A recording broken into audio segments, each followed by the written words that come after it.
Hello and welcome to this video session on Toyota production systems. As almost all of you know, that Toyota is one of the, if not the world's best car manufacturer in the world.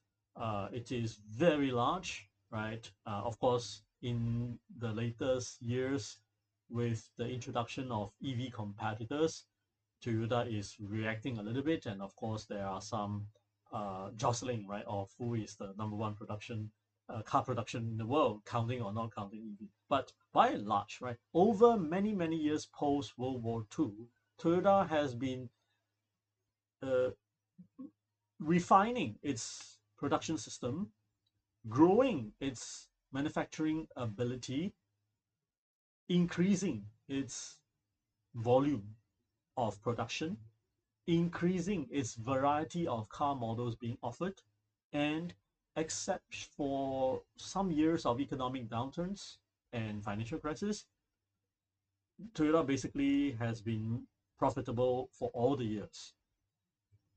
What's also very amazing is that when it is profitable and volume is increasing and variety is increasing. Remember, we learned that volume and variety kind of a contradictory concept, right? For Toyota, they are able to grow both of them and at the same time not compromising on quality and safety and regulatory compliance. You see, it is a very tough juggling of all these constraints, requirements, policies, regulations, and QCs, right? So very strict and tough terrain to maneuver, all right? And if you successfully export, all right, clear all the requirements and manage to export to other countries, will it be still profitable for your company? And yet Toyota is showing that it is able to be profitable year after year after year.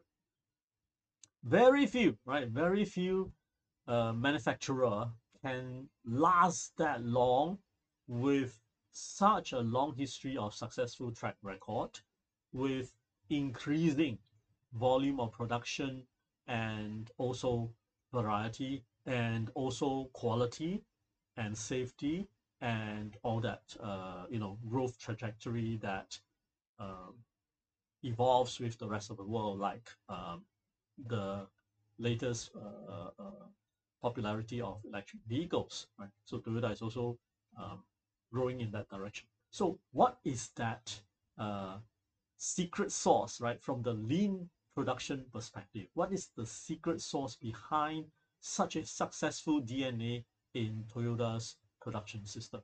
Now, very fortunately, Toyota is also not trying to be very selfish about it. Toyota says, here is what we do. Go learn it if you can, right? Because we want to see strong competitors to spur our betterment. And if you do visit Toyota in Japan, they will open up their arms and welcome you, right? And say that, and they actually have a tour, to show you how they do things. So this is such a successful secret sauce, right? So how can we not learn, right? So please sit back and roll up your sleeves to take notes, right? And let's talk about some of these terminologies, principles, concepts, and even philosophy, right? And for Toyota, when you look at our discussion here, let's go to the next slide. It is less about formulas and calculations, calculus, right? Differential equations, to be precise, to be exact. It's less of that quantitative stuff.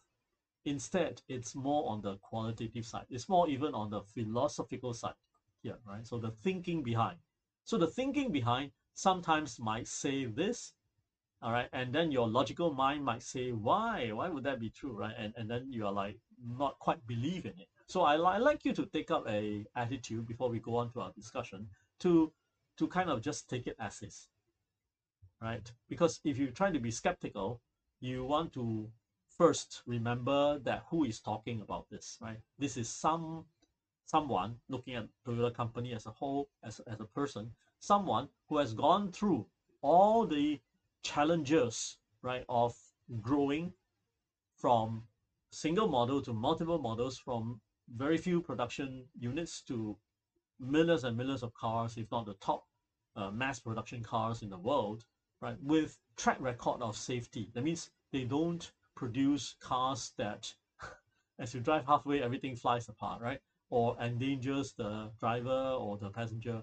And they don't have cars that seem to be safe to drive, everything seems fine, but then if you leave it there, the battery starts leaking, right? And if you don't drive for 1 week, the wires will drop off and the rubbers harden and become a hidden danger. They don't, right? They simply don't produce that kind of low quality cars. Their cars are able to last, and that's why they enjoy an international undisputed reputation of quality products and in volumes of quality products. Just imagine that, right? So how did they do it? Here is philosophy number one, just in time. Now, of course, that in these days are subject to some additional considerations. So there's a bit of challenging to this, to the validity of this concept and philosophy, just in time. But by and large, it is very lean. It says, first of all, that you only produce when it is needed. So there are three parties here. Yeah. So there are three parties here. We, Toyota, our customers, right, and then our suppliers. So JIT says for Toyota, we, right, when we produce, we should only produce once the demand is known. Produce only when demand is known, when it's needed, if possible. Right? Of course, cars take some time to produce, so uh, try to only produce what is needed. If you forecast demand, your forecast better be accurate, right? And if it's if there's error in your forecast, and there's always error in your forecast, find ways to digest the error. That means if you overproduce, then try to find ways to make sure that it is you know being absorbed, being bought, being used somewhere when it is needed and no more, right? And then for our suppliers, Toyota has suppliers too. Toyota says, give me the raw materials, right? Like chassis, like engine, like car seats, only when I need them. This is not what the supplier does to Toyota. Huh? This is Toyota having this philosophy, believing in it, instructing or maybe threatening. If you don't do this, then we don't buy from you, right? And Toyota is a big manufacturer. If you're a small time supplier, you will say, all right, right, something like selling to America. So America is a big market. America says, I'm going to tax you 10%, right? Or 100%, right? Well, if you don't pay, then you can't do business in the US. So it's the kind of clout and might that Toyota has. Of course, Toyota treats its supplier with its own philosophy. That means it's not so much confrontational. Uh, this part has got to do with the Japanese culture, post World War, grow together thinking, and so on and so forth, right? So basically, they will discuss, they will teach, they will entice their suppliers, right? Much less than using threat or business as a penalty. So they will try to educate even the supplier that, hey, look, just in time is good for you and good for us. So please try to do this. Why would you want to create waste? Yeah. So supplier, and those suppliers who are very stubborn, who don't listen, who don't believe, who don't buy this principle, then sorry, right? Because it's not that Toyota threatens you that if you don't use what we want, just in time principle, then we threaten to cut off. Basically, is that Toyota thinks that our thinking don't go along, right? So there's no need to try to carry on confrontational thinking or contrasting, right, or contradicting thinking going forward, right? When our suppliers tend to overproduce and uh, send to us a lot of car leather seats, right? When we don't need them, only for the leather to harden or to lose their luster or whatever, right? Expire in our hands, and so we can already see that, says Toyota, and so they don't want that, right? So just in time means uh, supplier sends to me only when I need them. So supplier, please cooperate. And of course, we have to uh, kowtow to our customers. And so we will produce only when customers need. Okay. Now, of course, there is this financial consideration, because if you overproduce and the car is outdated, out of fashion, right? No longer the model is in season, then we have financial loss, right? Toyota can think about that, but just in time, I can assure you, is not thinking so much on that. It's like a side effect, as a result of trying not to generate waste. Your profit tends to increase. It's a bit like building up a habit of reusing waste as whatever, right? For example, if you have lots of plastic bags, you keep them so that you don't have to buy plastic bags to keep your rubbish and to throw them away. And so as a result of this habit, you tend to save on the money used to buy additional plastic bags just to hold your rubbish, as a result. Not that you are thinking of saving the 5 cents and 10 cents to buy plastic bags. Yeah. Okay. So it's the same idea. So just in time means give it to me, produce only when my customers need it, and give it to me only when I need it for my suppliers. Anything above the minimum amount is waste, right? Anything you send ahead of time inappropriately, right, or actually behind time, will cause waste because you delay my manufacturing, right? So the belief that waste can be eliminated by cutting unnecessary capacity of inventory and removing non-value added activities is also part of this just-in-time principle. So just-in-time is a thinking, but it's also in action. Give it to me when I need it. Give the right thing to me at the time when I need it. Don't send ahead of time. Don't send after the time. Don't send more than what I need. Don't send less than what I need. Right? So just right is just right. Enables the firm to respond as closely as possible to the true customer. So maybe if you think about it, just in time can also apply to life, right? Because I don't know, like parents like to send their high school children, primary school children for advanced super duper mathematics Olympiad kind of classes, right? Just to enhance, boost their skills. That's is that just in time? It's like over time, right? Over quantity, and so some kids because of that become uh, you know they develop a dislike for that particular subject because I'm being overfed, right? Too much at the wrong time, because I keep failing to be able to solve the problems. I keep failing to be able to study French, my fourth language that my parents want me to study. I keep failing to be able to play piano because my parents want me to have a lot of these humanities subject preparations. So just in time can be also, yeah, subject and learning skills. Learn the right skills at the right time. If you learn uh, to advance a skill for your particular age or context, maybe you are young but you're working, so you do need spreadsheet knowledge, basic financial skills, the interaction between banks and loans and mortgages and all that, right? Just to help you, maybe as an insurance agent, maybe as a property agent, and maybe whatnot. Then yeah, you should need those skills and knowledge just in time when you need them to enhance your profession, your practice. Okay, so just in time. So apply that as much as possible, says Toyota. Okay.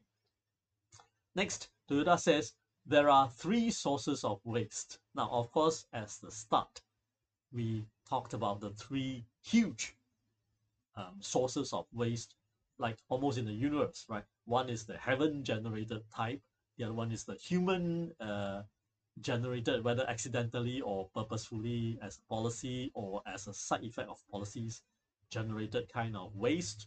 And then thirdly is due to humans. Yeah, it's not a systematic kind of creation of waste, but because of basic physics, gravity, friction, waste will be generated. There's no running away. So then we need to be aware of these three sources. But for Toyota, they also say we have three sources of waste. Yeah. So what are they? Muda, Muri, and Mura. And Toyota. Japanese pronounce R little bit like a mix of R and L. So it's like Muli, Mula, a bit like sounding like L, but a bit of R hidden inside. So what are they? Muda is non-value added activities. So for a machine, uh, it is non-value added. Remember, what is value? Value is some benefits, not necessarily uh, uh, reflected in the monetary pricing, right? Some benefits, some convenience, some utility that the customer appreciates, wants. And non-value means anything else, anything else. So for a molding machine, for example, a molding machine that creates a nice moon shape of the dough, molds it into a nice round shape, moon shape of the dough. The dough is irregular shape, a bit ugly, right? A bit hard for customers to appreciate, but the molding machine molds it into a round dough, which is more appreciated, is more welcome. That's value add, right? You can't say that's adding 10 cents or 20 cents, but it is value adding, right? We would love to eat a round cookie than a amoeba shaped cookie.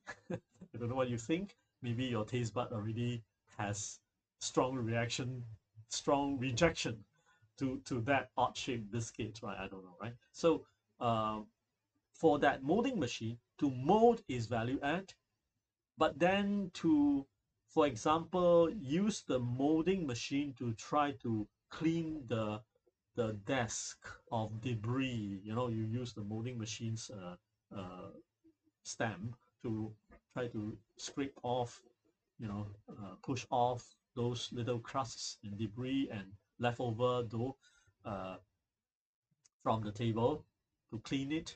That obviously is not a cleaning tool, but why are you using that stamp meant for the molding machine to do that, right? Or you program the molding machine to execute this sequence of movements. The purpose is just to clean the table. That's not value adding, because it is just not value adding. It's wasting time when the time can be used to mold more dough, right? Assuming your bread is highly popular and can sell easily. So that kind of non-value added activity is considered muda. We say, hey, that's muda, right? Let's eliminate that. That's the source of waste. So the wasted activity tends to be leading to wasted time, and wasted time is waste, right? So, and time is money. So again, it leads to profit and loss. And there are 8 ways that we can talk about over here, right? Muri. The muri means overburdening. You are unreasonably, right? Unreasonably, illogically giving extra work to either machine or human, the resource. So overburdening, you're tending to cause, right? Whether you have already caused overutilization, right? More than 100%, or you are tending, yeah, by doing that, the person, usually worker, right, tend to uh, suffer and endure, right? Okay, fine, I'll just take the extra work from my boss, right? But maybe it's thinking that it's short term. But if you keep doing that day after day after day, then you tend to overburden the person, and that's a waste. Why? As you can imagine, the person tend not to be able to do well in all the given work, yeah, because it's very taxing, it's very tiring. Your brain can't think straight. Your muscle tend not to be able to do things precisely. You get agitated. The worker's relationship with family starts to degrade, and the worker becomes more agitated, and so on and so forth. Right. So it's just spiraling down, and that's bad. For equipment, right? A molding machine can mold one dough. Then you say, why don't we double the productivity? Right? We stack two doughs together and let the molding machine do it. Maybe it's okay, right? Maybe it's okay. Maybe you are making the two doughs stick together and very hard to separate. So by the time it comes to the baking machine, things start to fall apart, right? Um, any one of you tried to like staple a thick stack of papers with a medium-sized stapler? You know what I'm talking about, right? Staplers, there are these tiny little thumb-sized ones. The middle ones that is about your palm size kind of stapler, and then the huge heavy-duty ones, right? What's the meaning of heavy-duty? Meant for thick stack of paper. But how many of you have tried that using a sort of a palm size or even a thumb size stapler to staple like a stack of 10 sheets together or more? And you find that what happens? Well, for the first try, the staple itself might be bent, right? So it didn't actually pierce through everything. You didn't get your work done. And then you try again and try again and try again. And maybe at the fifth try, it's okay. And then you over pressed the stapler and injure your thumb, something like that, right? So it is bully to use that small size stapler to work on such a heavy burden. You're overburdening the stapler, leading to work not done, badly done. Not done means you keep doing and it failed and then you give up. Badly done is because you have some staples that didn't successfully go through. So one pin goes through, but the other pin gets crumpled, right? So you can't take it out, so you leave it there, and then you staple some more, and then a few of them together helped to bind the whole stack of paper together, right? But then you haven't seen the result as it gets passed around. Suddenly, everything fell apart. Ooh, all the 10 sheets of paper flew apart, right? Because if you staple the front and the back, it's not as good as one staple that goes through everything, for example. And thirdly, you also increase the risk of injuring yourself, as it will happen. You keep pressing, you use your thumb to press, and because it's thick, you have to press very hard, and then ouch, right? And then you kind of bend your thumb and injure yourself. So all these basically means no good, huh? Waste, right? So if you injure yourself, then you got to stop work. If the work is a defect, right? The 10 sheets fly apart halfway through the meeting, then it's bad. Okay, right? You get some kind of eyeballing from the boss. Why did this happen? There goes. So bully, no good, right? Overburdening of people and equipment, thinking that you can get more than 100% ROI, a better thing again, right? Because we're dealing with physics itself. We are living on Earth where physics govern everything, right? And the resources that we do use will either be machine or people or a combination of them. And we learn that overburdening equipment or people or both basically lead to nowhere, right? So don't do that. Thirdly is mura. Mura is the Japanese sense of like having spots, right, on a smooth surface. And spots are just no good, right? They are unevenness. When you kind of move your hand across a wall, a very old wall, painted wall, and the paints are starting to bubble, right? The paints start to pop up a little bit, sometimes not visibly, but if you move your hand across a smooth looking wall, some small undulations can be found, right? And worse, if the paint starts to peel, then you can feel or see the spots that are uneven. And that's bad because if that's not a wall, that's the floor, then if you run a toy car over, it won't run smoothly. It will bump and then overturn, right? So that's already, even though it's toy car, it just means that if you magnify the unevenness and you magnify the toy car to, let's say, a trailer, right, or a forklift, right, it could, um, roll into that hollow and then overturn itself. So mudra is no good. Unevenness leads to variability, increase in variability. And variability, we learned earlier on, is waste, is creating waste. So anything that's uneven. So I talked about the paint starting to have bubbles on the wall, on the floor. All right, we have potholes on the floor, no good. Those are unevenness, but that's just lengthwise or area-wise. You can also have irregularity in time, right? In the occurrence of events or instructions in time. For example, tariff, no tariff, right? Tariff, then no tariff, then tariff again, then sorry, no tariff, then tariff some more, double the tariff. You know what I'm talking about, right? So if you are the shipping agent, how are you going to calculate the amount of tariff? If you need to finance your tariff, that means you need to borrow money from the bank. How much money do you need to borrow from the bank? Because for bank, you cannot over borrow. For example, I'm trying to buy $100,000 goods, right? And I say to my bank, sorry, bank, can I borrow from you $80,000 because I have this $100,000 goods that I need to finance, right? So that's fine. What's the purpose of the use of this 80,000 to finance this purchase? But then now tariff is 100%, so I need to borrow 160,000, right? So I say, sorry, bank, can I borrow 160,000? How much is your goods? 80,000 or 100,000. You want to borrow 160,000 over 100,000. Sorry, too bad, right? So cannot. You cannot do that, right? Or you say, I believe, right? Bank, sorry, I believe that the tariff is going to hit us at 100%. So can I borrow 160,000? The bank says, no, the tariff has just come down to 50%. Then you kind of say, no, but it hasn't come to us yet. There's no written notice to us yet. The bank says, we already have, so sorry, we cannot. But then you need it. So there's a lot of confusion, right? And things don't get done, and goods cannot be sold, and everything gets stuck.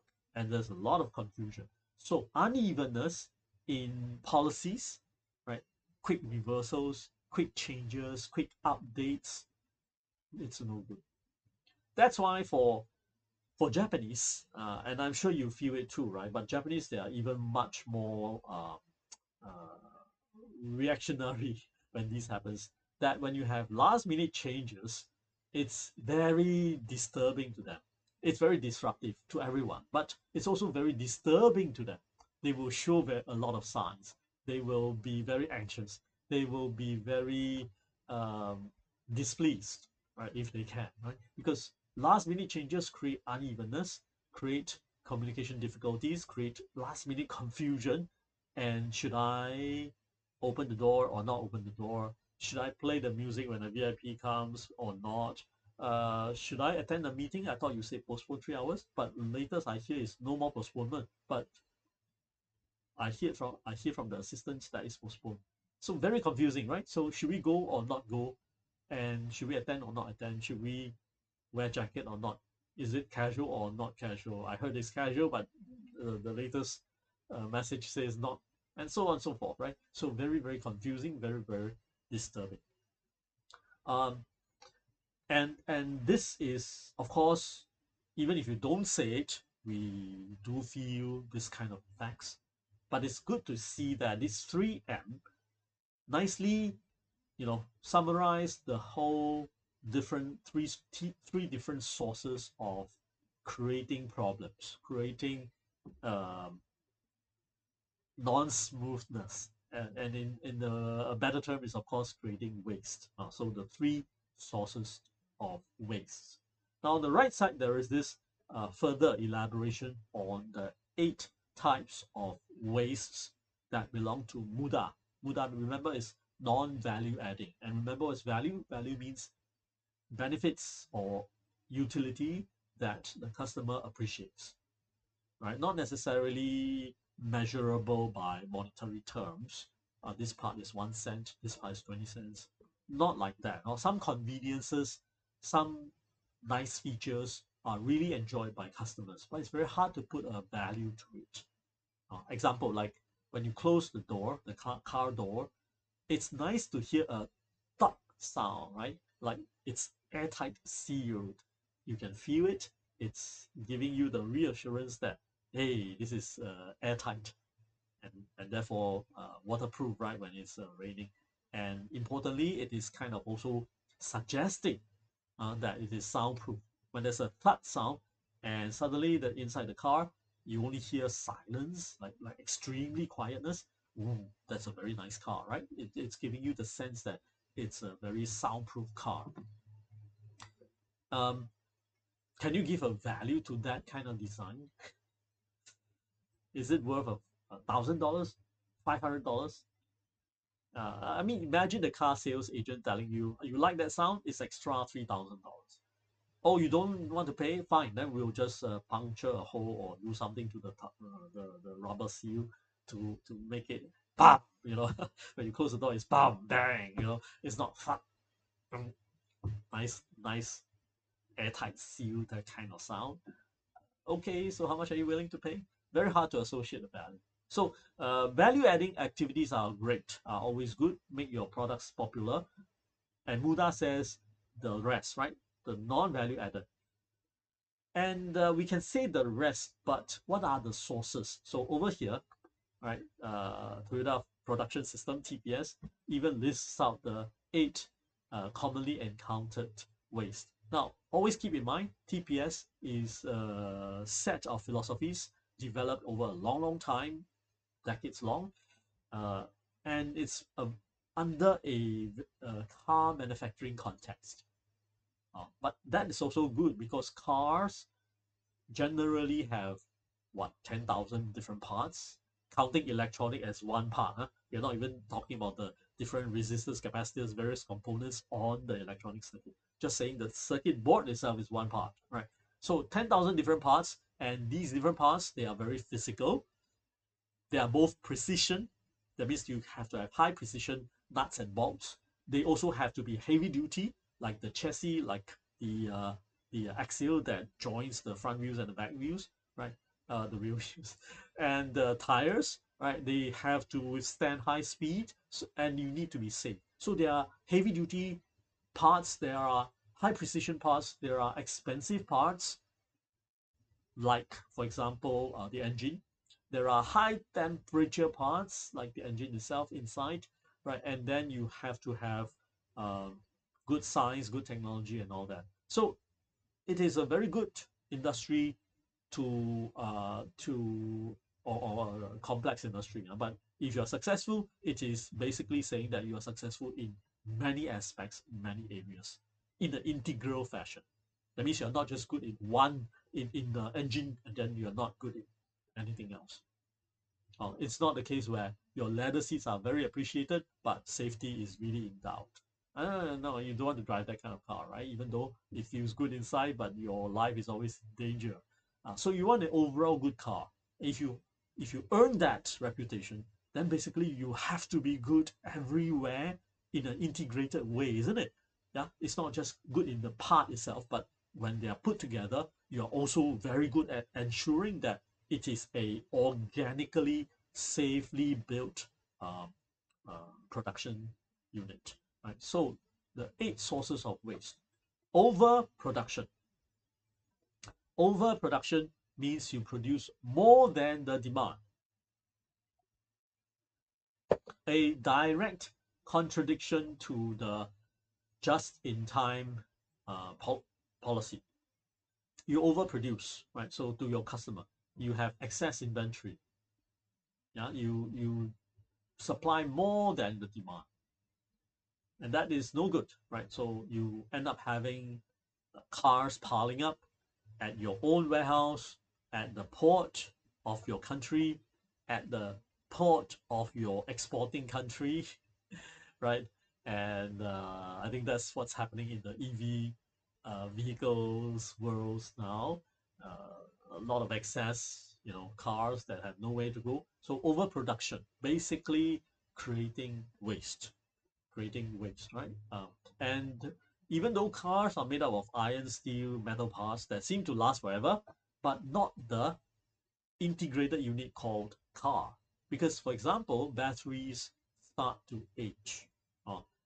Tires, the rubber, a little bit organic, start to degrade or harden, and therefore less safe, right? If you don't drive, not if you don't drive, right?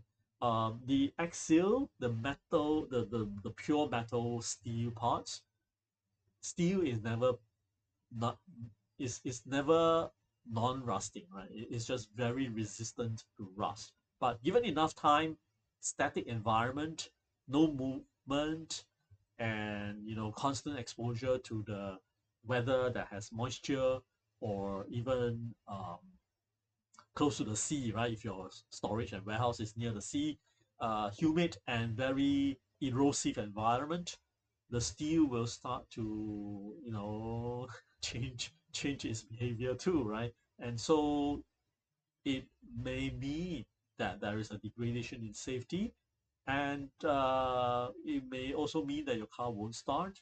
Actually, better. It just means you won't risk yourself, right? Halfway during the driving. So overproduction means a lot of inventory. The inventory may, because there's no demand, that's why there's inventory.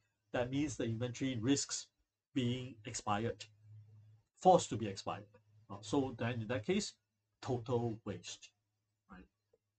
Inappropriate processing.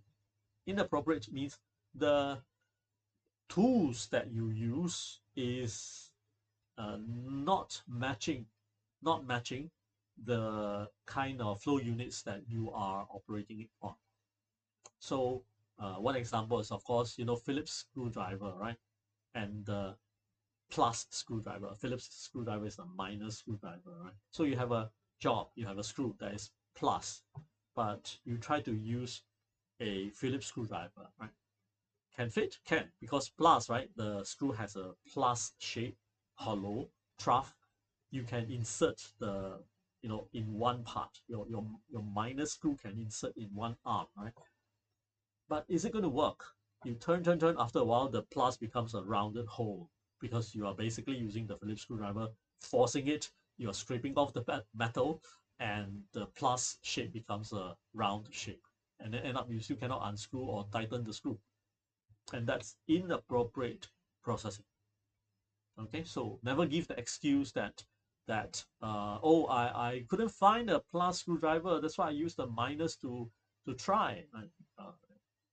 Maybe, right, in the wild, in adventurous environment, in during an adventure, or maybe in the military or something, right? Survival, you want to adapt.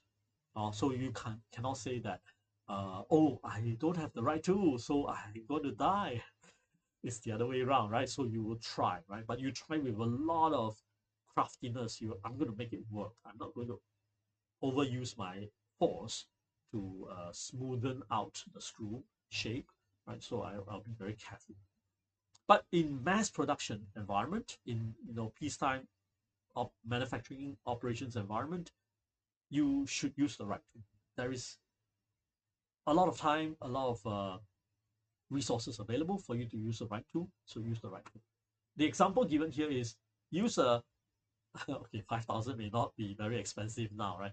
But supposed to be like a $10,000 computer to play games, right? So the idea is to use a super expensive high-speed computer meant for AI, large language model computation, and you use it to play game. Of course, it will play very well because it's very high spec, but that's not the right thing to do, right? So that is, we're going to complain that it is inappropriate processing, part of the mudah, right? And you want to also not have the flow unit's wait. Remember in queuing theory, we say the flow units wait, the server idles, right? So when we say no waiting, waiting constitutes waste. I kind of intuitively can understand, right? When we queue in line for our favorite prawn noodles, it's long queue, right? We will try to play around with our phones, trying to be productive, when actually the truth is we are just pretending to be productive because we're forced to stand there in line, right? So that's waiting. All waits are basically wastes. Oh, that's why we all don't like waiting. Intuitively, we know that. Toyota even puts it in writing. It's a muda, right? It's a muda. Waiting is bad. What are the waitings that we see? Any of these things, right? Flow time, lead time, basically no good, right? So you hang around in the canteen for an hour waiting for friends. Then you can say, hey, friends, you have just generated muda for me. No good, right? You forced me to wait for 1 hour, right? No good. So waiting is bad. Waiting for flow units is bad. What about idling? Is idling bad? Actually, that's all the way down here. Underutilization. We'll come to that in a while, just to tell you that Toyota hasn't missed that as well, right? Uh, Next is transportation. Moving around. Movements. Actually traveling forth, back and forth, right? Opposite of waiting. You keep moving too much. So for example, if in a semester you have courses, right? To choose classes, to choose hours, to choose days, to choose. If you arrange yourself in such a way that 9 to 12, you have to attend the class in South Spine, right? Then 12 to 3, or rather 1 to 3, or 1 to 4, you have to attend class in North Spine. And then after that, there is an evening class, 6 to 9, you have to come to South Spine. Then you are like basically for the whole day moving back and forth a lot, right? Then that's unnecessary movement. Is it possible for you to arrange all the North Spine classes on the single day or the South Spine classes on another day? So this is what transportation is saying. It's not like you purposely run around. I want to go to the South Spine toilet, then I run back to my North Spine for classes, right? So that's not the meaning here. But transportation, you kind of have to travel through because your schedule says so. But then could your schedule have done more optimization, right, to reduce the necessity of transportation? So use of shortest route optimization techniques, right? For example, that's transportation. Um, Carpooling is a matter of also reducing waste in this transportation. Carpooling, right? Ever since different strangers are heading to town, so we carpool through using this app. Now, so that's a way to reduce this aspect of muda or transportation. Don't transport, move too much. Closely related to that and often gets mixed up is motion. Motion is a little bit more local, more how do I put it? More belonging to the resource or the human. So the motion here is like hand gestures and head movements and body rolls and basically useless steps or movements during production. So that means dancing is, in the eyes of Toyota, motion waste, Buddha. So if you dance a lot, right, uh, while you are trying to operate the molding machine, that's no good, generating muda, generating waste, right? So useless motions, they are no good. If you whistle, you're feeling good, you whistle, right?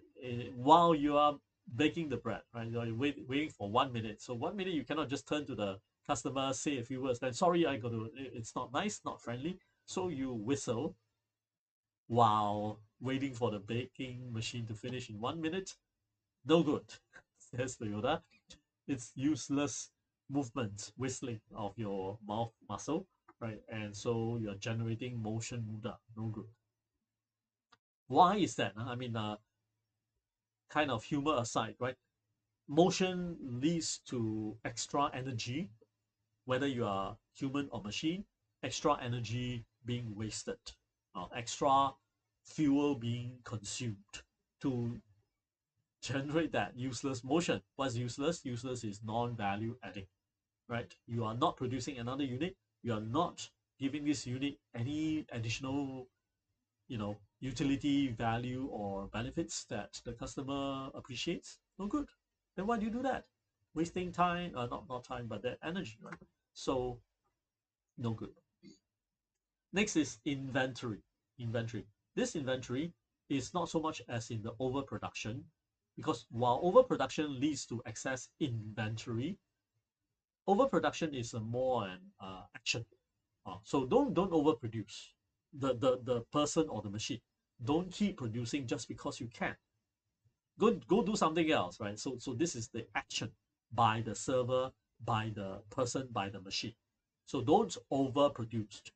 Even if you don't generate excess inventory, don't waste your energy, don't waste your time.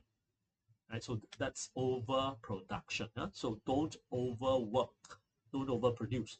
But usually, as a result of overproduction, you also generate excess inventory. So this inventory not only counts the excess finished good inventory, but also those inventory that's in the production line on the conveyor belt, the work in progress, plus excessive purchase of raw materials. How come? Because purchasing department says, hey, supplier gives us 20% discount, right? So if we don't take advantage of this annual discount, we're going to miss out this opportunity. So that's why purchasing department bought excess inventory. Maybe financially, it helps the company save $10,000. I don't know, something meaningful. In the eyes of lean production, no good. No good, because you are generating muda, excess raw material inventory. No good. Okay, so this no good, as I kept trying to give examples, sometimes can be anticipated. For example, we can say, if you buy a lot of inventory, where are we going to store it, right? Okay, fine, go and find the space. The space, do you need money? So if you save $10,000 because of the discount, renting extra space, last minute urgent renting of a large extra space, you need to pay deposit, then you need to pay the so-called rental fee, everything in that $15,000, something like that. I'm just giving you a more in your face kind of example. So some you can see it, feel it, some of these disadvantages of inventory muda, right? But some is basically unimaginable. You can't even think about it, or you can't even think about it. For example, I don't know. I'm just randomly trying to give some surprising example. If I'm in a fish farm and the raw material feed supplier, right? So for edible fish feeds, this edible fish feed supplier says, hey, you know what? Annual discount 50%. Buy now, but you got to buy 500 kg and more. So it's like half a ton or more, right? Okay, so I have the budget. I buy. Hey, we help the company save. But then little did we realize the feed is safe. It's okay, has QC, but it's expiring, right? So that we thought the 500 kg can feed our fish farm for a good 6 months. But 3 months later, right, as we feed, the fishes start to get sickness, illness, lethargy. And we sense something wrong. We stop the feed, we buy new feeds, and then the fish comes alive again, right? So then something is wrong with the inventory. So I'm just trying to say that some of the bad things, right, that come with excessive inventory muda cannot even be described or planned out. Because if we know, then we will net it off from the initial benefit and say, well, it doesn't make sense. But that's why it's more a philosophy. It's more trying to say, just believe in Toyota production system. Have the faith, right? That when Toyota says inventory is a muda, don't buy, don't get excess inventory. Follow just in time, right? Only when you need the fish feeds, then you buy sufficient feeds for the next week or the next month at most. Don't overbuy, because it is not the obvious things. It is not that you need extra space. I have space, no problem. My big fish farm in Lim Chu Kang is easy, has plenty of space, that is growing wild grass, so totally no issue.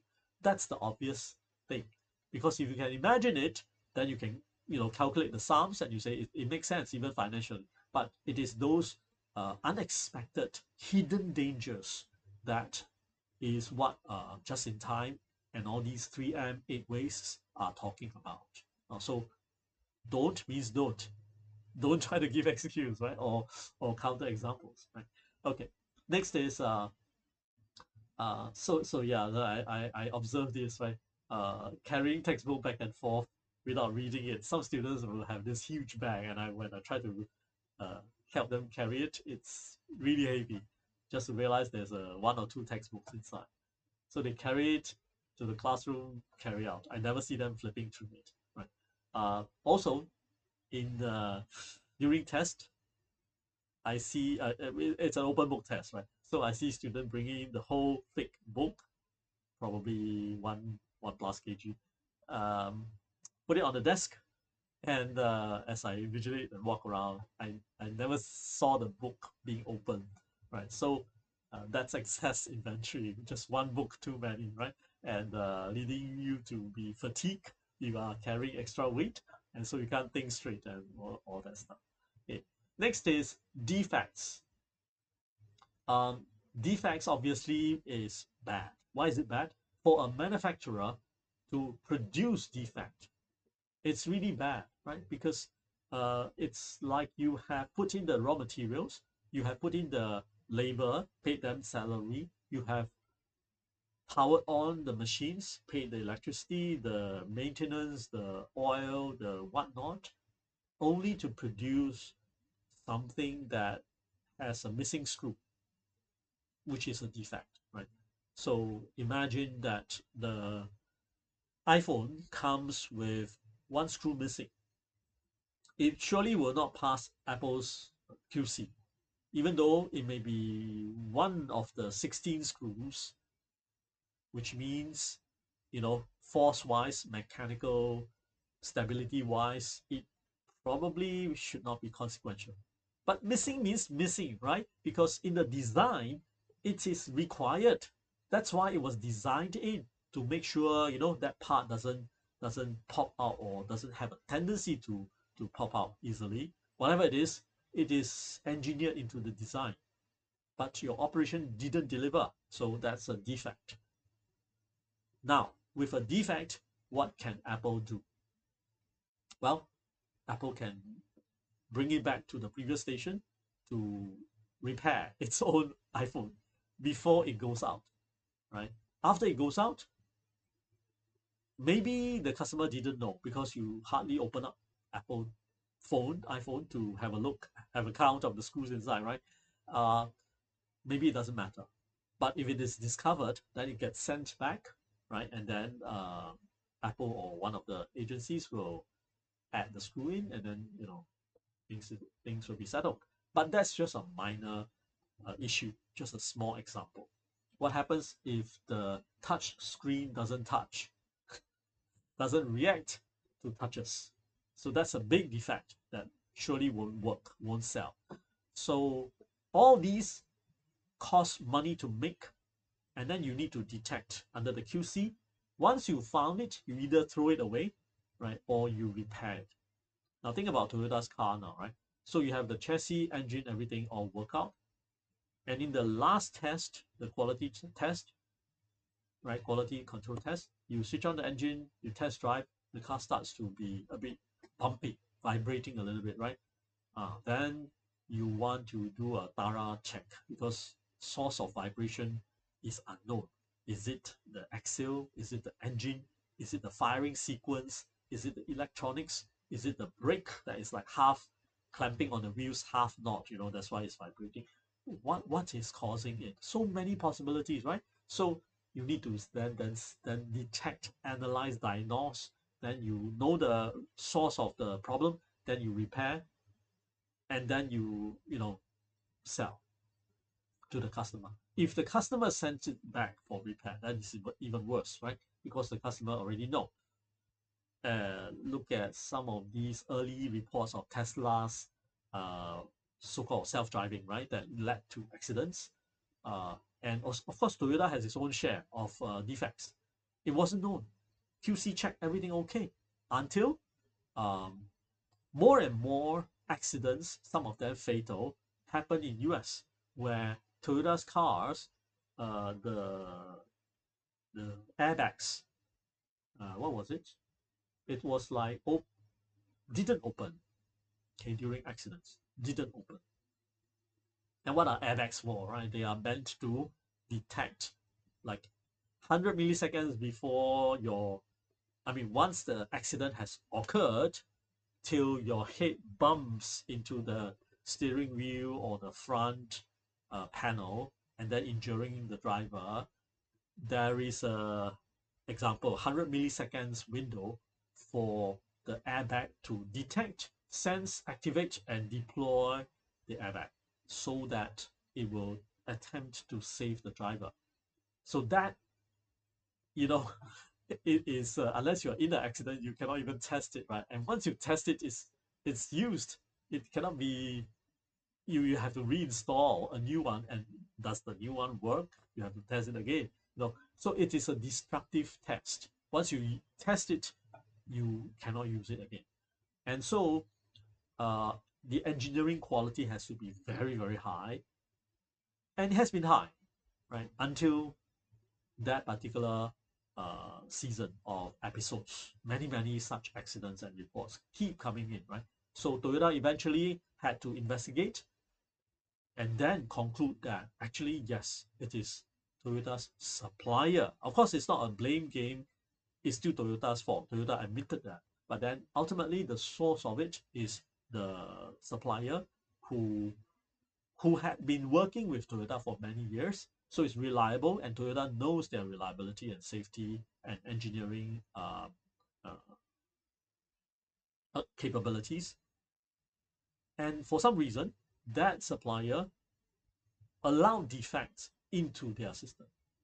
And the problem is when you have been working with a reliable partner for many years, you just take their system and install, right? You don't check on these parts because it may lead to excessive waste, like additional muda, like you are generating motion, you're checking the checked airbags, correct or not? Yeah. So if you are working with a reliable partner, and of course you got to establish that reliability by having constant interaction, going to their site of production, understanding the kind of engineers that they hire, knowing their supervisors' thinking philosophy, do they pay attention to QC, right? That kind of thing. So once you have thoroughly understood their personality as a supplier company, there is no strong motivation for Toyota to say, I doubt what you have supplied to me, correct? So because of that, they take the airbags, install, and then sell. They won't try to say, let me test your airbag. Boom, okay. All right, this passes. So let me throw this away and install the next one. It's a destructive test. Remember, once you activate it, you cannot like put it back again. So uh, so that incident made Toyota re-inspect everything, right? So that they don't want this kind of thing to happen again. Of course, it's part of Toyota exercising its responsibility, but also Toyota doesn't want its brand name to be eroded and start to be associated with unsafe cars, right? So it's very hard to earn the respect and title as a very safe car, quality car, right? And then once it's not safe, dangerous car, you better not sell your life away, right? That kind of meaning, then it's very hard to get back.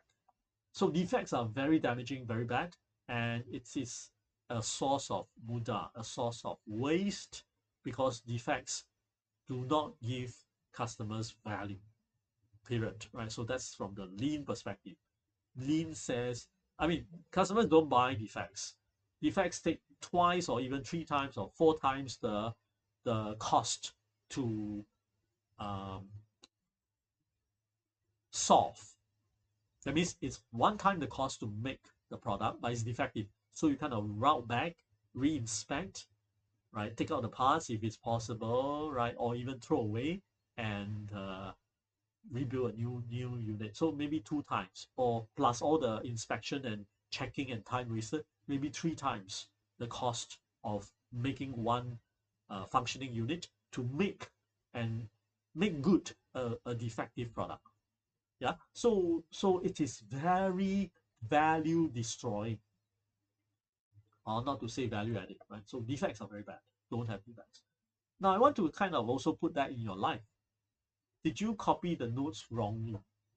I say muda, you keep writing all these notes as muri, right? So you are like learning the wrong things. There's a defect in your note taking. And then by the time it comes to test, you keep elaborating.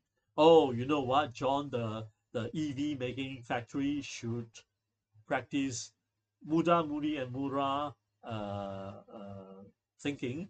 And for muri, there are 8 sources of waste. Wrong, wrong, wrong, wrong, wrong, wrong, right now. So you also end up suffering from your own defective note copying. So that's a defect, right? Even in your learning. Did you learn the wrong thing? Right? Did you learn the wrong thing? That's bad. If you learn the wrong thing and then you didn't realize it, that's even worse, right? Um, so some uh, Wikipedia sources or blogs, right, that self-proclaimed lean experts, all right, lean experts or QC experts might say, we are better because our consultancy business define 4 sources of waste better than 3.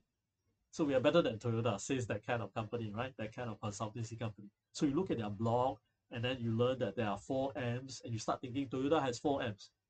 So is that the right thing to learn? Right. So learning the wrong thing from the wrong source.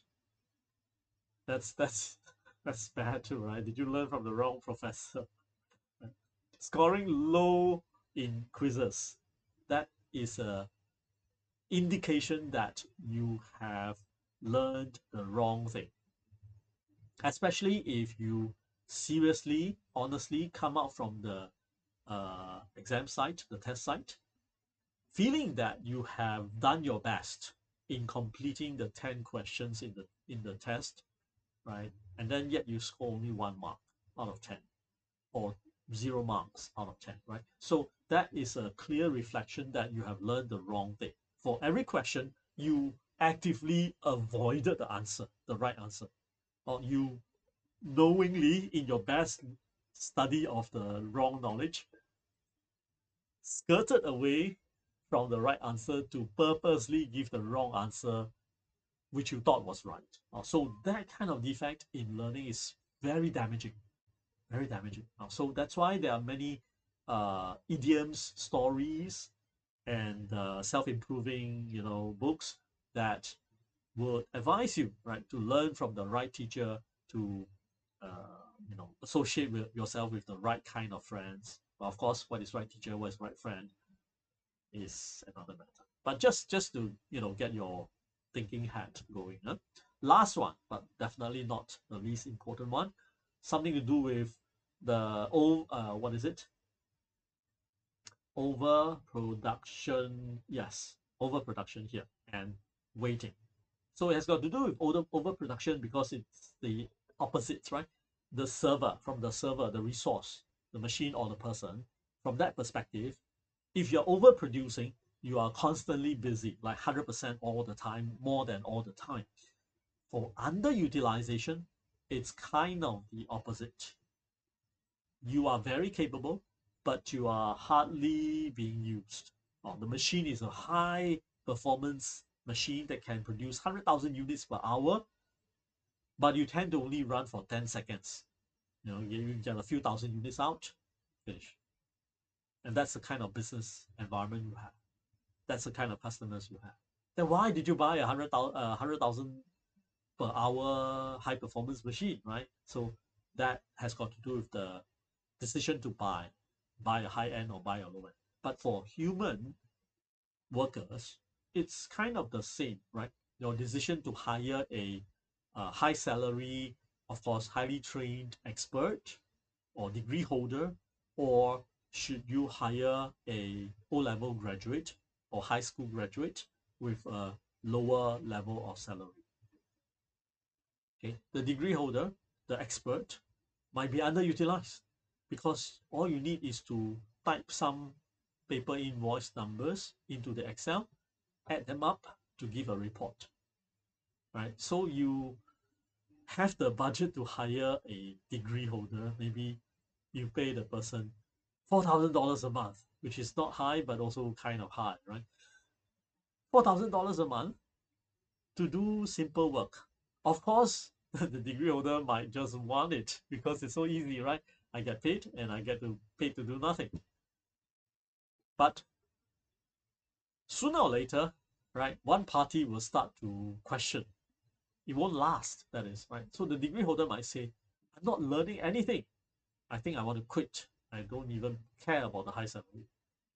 Or one of these days, the boss might say, we cannot sustain this. It's just too high, right? I thought even outside third parties, freelancers, will just charge us $200 to do this. And we are paying $4,000 every month without even counting the CPF. So thank you very much, right? So we're just gonna hire or outsource this, right? So if it is underutilized, then something is going to break very soon, sooner or later. So underutilized can be not fully using employees' talent, knowledge, know-how, skills, or the high performance machine is not being fully used, right? So you're going to basically have high depreciation, high amortization, or very low productivity, right? Very low ROI because high performance machines will cost more and you're selling very little, generating very little profit to fund the high priced machine. So one daily example is carrying $10,000. I think I need to increase the monetary pricing now. Computer back and forth and not using it in class, right? So you have a very well-equipped AI machine computer. You carry it to school, right? You carry and back only to take notes. Well, nobody says you cannot take notes, but is that the best use of your very expensive high-end machine, right? That's underutilized. So again, think about these things, right? And I encourage you to also think about your own examples, not necessarily in a manufacturing environment, clearly, but it can be in your life, in your studies, in your part-time job, in your work, right? If you have work, part-time work or internship, think about JIT. Can the company do JIT? Can the company, where are the 3M? I think that's a more appropriate question. Where are the 3M, three sources of waste in the form of the muda? Where are the 8 sources of muda in the form of muri? Anyone being exploited in the form of mura? Has there been any start, stop, start, stop? All right. Has there been any work harder, then slow down, slow down, work harder, slow down, like quick, slow, right? Accelerate, decelerate, maybe even pause or stop, and accelerate, move again. And then those are unevenness in time and unevenness in space. So look for these, and then of course we will be finding a lot of areas for improvement. See you in the next video.